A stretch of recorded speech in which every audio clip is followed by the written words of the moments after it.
We're here with Ryan. Don't come on the water. Stay inside. Enjoy your 60-degree weather off the lake. We're crappie fishing on the lower end here today, and we've been fishing since about 7 something. The record, we boated 0 crappie. This is the worst. I would say even less than 5 bites as well. Yeah, it's been the worst crappie day ever for fishing here. So if you're gonna come crappie fish at Lake the Ozarks, I would recommend going down by the PB2 area, a different part of the lake. Up here in the lower end, I'm gonna see if I can turn my screen around here somehow. I'm not good at this live on the phone. Here's the graph. You can see there's no shortage of shad in here. We're about halfway back in a large creek. Go to the very back, it's even more thick than this really. And the shad are just going to be hugging the bottom primarily. We got pretty cold water, and you're starting to get a pretty good shad kill.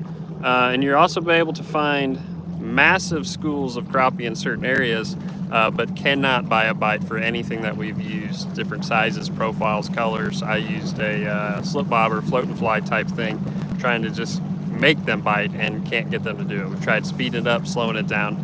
Just not good crappie conditions up here. And one thing to note that's different from years past in the winter, if you've watched our channel a lot, you know that we really like to winter crappie fish, and it's normally lights out. But the fish are not pulled out into the guts of these creeks like they normally are. Normally they're right down the middle. You can go out, fish, find them open water, follow them around, and usually they bite very quickly.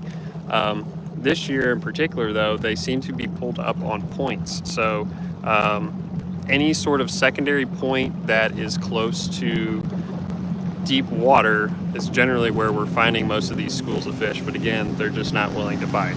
We were in the very back of this creek here, and there were a lot of fish on the flats in about 10 foot of water, but again, no biting action. We'll raft around a lot of wave breaks and stuff, and just doesn't seem anything there. So I think a lot of what has to do with it is just the shad kill, or the amount of shad that are around in the backs of these areas. These fish are just not, they're not hungry. If you get them on the right time, I think you're gonna be able to probably catch some fish, but as of right now, very, very poor crappie report.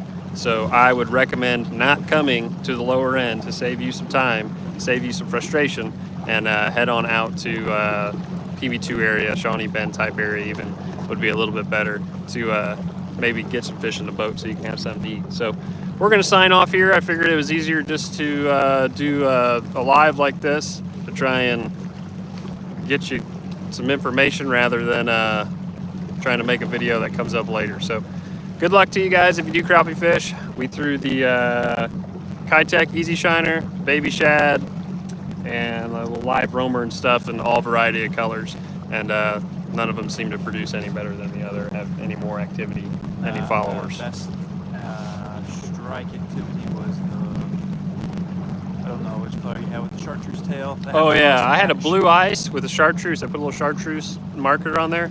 That was the that seemed to get the most attention, the most fish that would follow it, but they wouldn't bite it. So there's a little report for you. Go out, do with that as you will, and hopefully you can catch some more fish. And I think eventually, as the water gets a little warmer or something, the crappie should obviously get a little bit better again, and as we lead into spring here. So good luck to you guys on the water, and we'll see you soon.